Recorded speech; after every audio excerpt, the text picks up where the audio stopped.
ሀይሚዬ እኔ ቆንጆ ከፍቶሽ አዝነሽ ታመሽ ማየት አንፈልግም። እግዚአብሔር ጨርሶ እንዲምርሽ። በቃ እኔ እንጃ ደንግጫለሁ የእውነት ለመናገር። ሀይሚ ትናንትና አንድ ቪዲዮ ተፖስቶ ነበረ ቲክታክ ላይ እንደታመመች ግልኮስ ላይም እንደነበረች እንግዲህ ብቻ ትንሽ ከበድ ይል ነበረ። ብዙ ሰዎች ተጨንቀው ነበረ። ዛሬ ደግሞ እንግዲህ መጠዋል። ባጭሩ ከድንገተኛ ህመም ከድንገተኛ በሽታ ወይም ደግሞ ከድንገተኛ ነገር ይጠብቃችሁ ፈጣሪ ነው የምለውና አንዳንዴ እኛ ሰዎች በቃ እንኮፈሳለን ወይም ደግሞ የሆነ የምንታመም አይመስለንም ወይ ድንገተኛ ነገር በቃ ህይወታችን እቺ ሰከንድ ናት ያለንባት የተነፈስንባት ደቂቃ እንጂ ከሰከንዶች በኋላ ምን ልንሆን እንደምንችል አናውቀው። አደጋ እየበዛ ነው፣ ድንገተኛ ህመም እየበዛ ነው። አንዳንዱ ሰው አሁን ላይ የእውነት ለመናገር ማለት ነው እንዲህ ቁሞ ሲያወራ ቆይቶ ከትንሽ ደቂቃ በኋላ ጸጥ የሚልበት ሁኔታ አለ። እኔ ልንገራችሁ፣ በፊት በጣም ረሃብ በጣም የምቋቋም ሰው ነበርኩ። በተለይ በስደት እግዚአብሔርን ነው የምላችሁ በቃ የረሃብን ጥግ አይቻለሁ። የረሃብ ጥግን አይቼ አንዴ ፌንት ነቅያለሁ። ምንም ጭራሽ ሙሉ በሙሉ ራሴን አላውቅም ነበር። እግዚአብሔርን የት ልውን ከዛ ልክ ክሊኒክ ሲያደርሱኝ ነው ስነቃ የሆነ እዛ ውስጥ እንደነበርኩ ያሰብኩትና እችል ነበር ያኔ።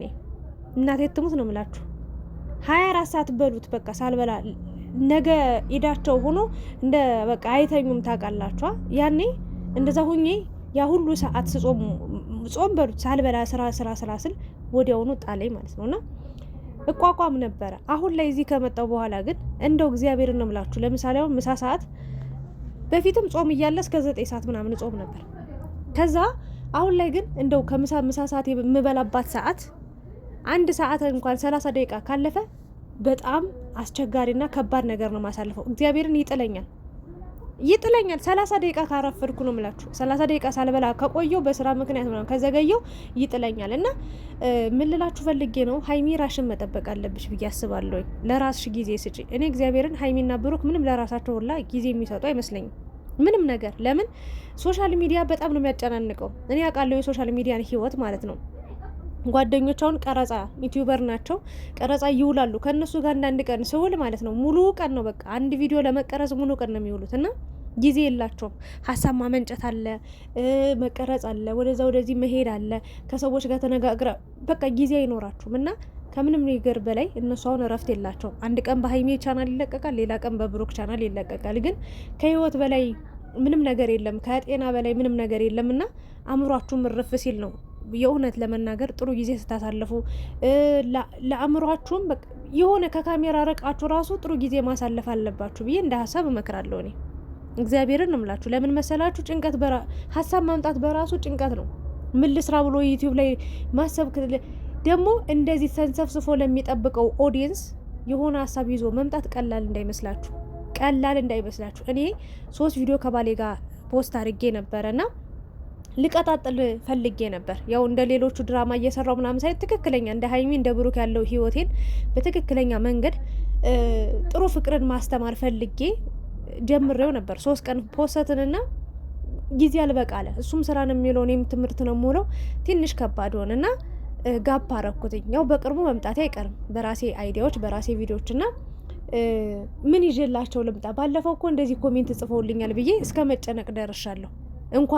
እንኳን እነ ሀይሚ እነ ብሩክ ይቅሩና እኔ እንኳን መጨነቅ ጀምሬያለሁ ለማለት ነው። ለምን እነዚህ ልጆች እዚህ ጋር አሰፍስፎ የሚጠብቃቸው 1 ደቂቃ እንኳን ሲዘገዩ እኛ የምንጨነቅበት ሁኔታ አለ ካስታወሳችሁ ማለት ነውና ያ ነገር ራሱ ሀሳብ ይሆናችኋል። ግን እንደኔ ከኦዲየንስ በላይ ለራሳችሁ ጊዜ ብትሰጡ ማለት ዩቲዩብ ላይ እንኳን ባትመጡ ቲክታክ ላይ አለን ብላችሁ የሆነ ነገር ከፖስታችሁ በቂ ነው ብዬ ነው የማስበው። እረፍት ማድረግ ባለባችሁ ሰዓት ተመልካች ግዴታ ዛሬ መምጣት አለባችሁ ስላላችሁ ብቻ መምጣት የለባችሁም ብዬ አስባለሁ። ለራሳችሁ ጊዜ ስጡ። ከጤና በላይ ምንም የለም። ብሩክ ተናግሯል።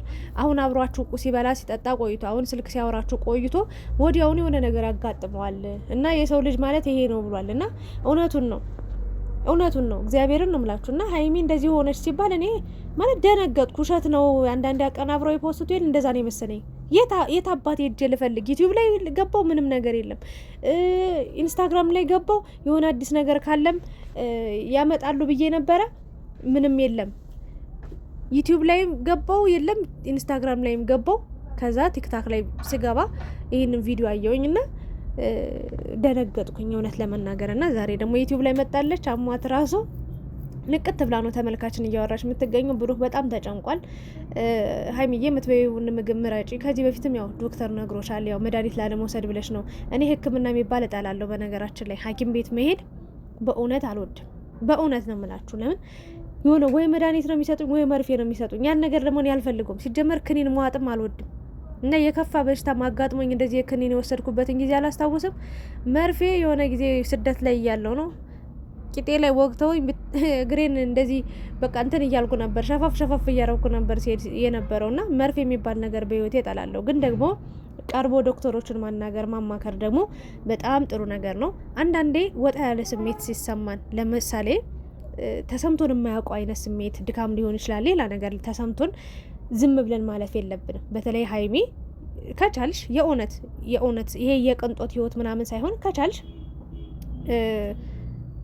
ዶክተር ያስፈልግሻል፣ ክትትል የሚያደርግልሽ ሂደሽ የምታወሪው የሆነ ያለሽበትን ደህንነት በቃላ አሉ። እንደዛ የስነ ልቦና አማካሪ እንዳላቸው ሰዎች ሁሉ ዶክተርም ያላቸው ሰዎች አሉ። የቅንጦት ሳይሆን ቼክ ማድረግ በቃ በየጊዜው እንዴ ጤንነት ከምንም ጊዜ አየሽ ሲጥልሽ ጣለሽ በቃ ከመውደቅሽ በፊት እኮ ከአንድ ደቂቃ ከአንድ ሰከንድ በፊት በጣም ጤነኛ ደስተኛ ነበርሽ። የሆነ የማቅለሽለሽ ስሜት የድካም ስሜት ነበር ሲሰማሽ የነበረው። በኋላ ላይ ግን ጭራሽ ሐሞት ነው እያስታወከሽ የነበረው። ይሄ ደግሞ እንዳይፈጠር ቀድመሽ መከላከል መቻል አለብሽ ብዬ ነው የማስበው። ከምንም ነገር በላይ ለራሳችሁ ጊዜ ስጡ። እኔ ሀይሚና ብሩክ ምንም አይነት ጊዜ ያላቸው አይመስለኝም። ለምሳሌ አሁን አንድ ቀን አርፈው በሁለተኛው ቀን ቢመጡ የሆነ ለራሳቸውም ጊዜ ይሰጣሉ። የሆነ ጥሩ ቦታ የራሳቸውን ጊዜ ወስደው እየተዝናኑ እየሳቁ እየተጫወቱ ጥሩ ጊዜ አሳልፈው ወደ ቤታቸው ይመጣሉ። አሁን ለእኛ ራሱ ምን አይነት ቪዲዮ እንልቀቅላቸው ብለው መጨነቅ በራሱ እዛ ካሜራ ላይ ተደቅኖባቸው መዋል በራሱ እግዚአብሔርን ከባድ ነገር ነው። ከባድ ልነግራችሁ አልችልም። እና ሀይሚዬ የኔ ወርቅ እንደዋለ ልጆቼን አግብቼሽ ልጅ ሳልወልድ ማለት ምንም ነገር እንድትሆኝብኝ አልፈልግም አላለም። እና ልጅ ከወለድኩ በኋላ ስያለችው ነበር። አረ ምንም አትሆኝ፣ ወልደሽ ምንም አትሆኝ፣ አሁን ምንም አትሆኝ። እና ብሩክ በጣም ለጨረቃ ፋሚሊ ያለ ፍቅር ያለ ክብር እየጨመረ እንደሆነ አይቻለሁ።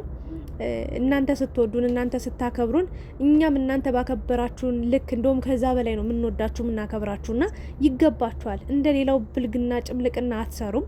ሰው የሚገባችሁ ነገር በዚህ ልክም ምስጋና ይገባልን ብዬ ነው የማስበው። በእርግጥ ብዙ መልካም ሴቶች አሉ እግዚአብሔር 24 ሰዓት የነሱ ነገር የሚያሳስባቸው የእውነት ለመናገር እና ያው ምስጋና ጥሩ ነው። ሀይሚዬም ጠንካራ እህት ነው ያለቻችሁ እያልሽ ነበር። አዎ ጀግና ነሽ። ከዚህ በፊትም ብዙ ፈተናዎች አልፈሽ የመጣሽ ጀግና ነሽ። አትበገሪም።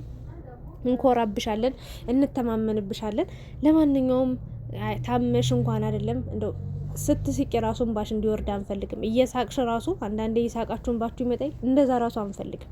ደስታሽን ብቻ ነው የምንፈልገው። ስኬትሽን ብቻ ነው፣ ያንቺን ከፍታ ብቻ ነው የምንፈልገው። እና ትንሽ የተሰማው ነገር አስደንጋጭ ነበር። ብዙ ሰዎች ተጨንቃችሁ ብሩክንም ሀይሚንም በውስጥ እያወራችሁ ሪከርድ እየላካችሁ መልእክት እየላካችሁ ነበረ። በስተመጨረሻም በቪዲዮ መጠውልናል። ሀይሚዬ ክፋይን ካሻውንም እግዚአብሔር ጨርሶ ይማርሽ። ይሄ ዓለም ከንቱ ነው። ራሽን ጠብቂ፣ ከራስሽ ጋር ሁኚ። አላደለ ራሽን ጠብቂ። ባጭሩ ከጤንነት ከደህንነት የሚበልጥ ነገር የለም።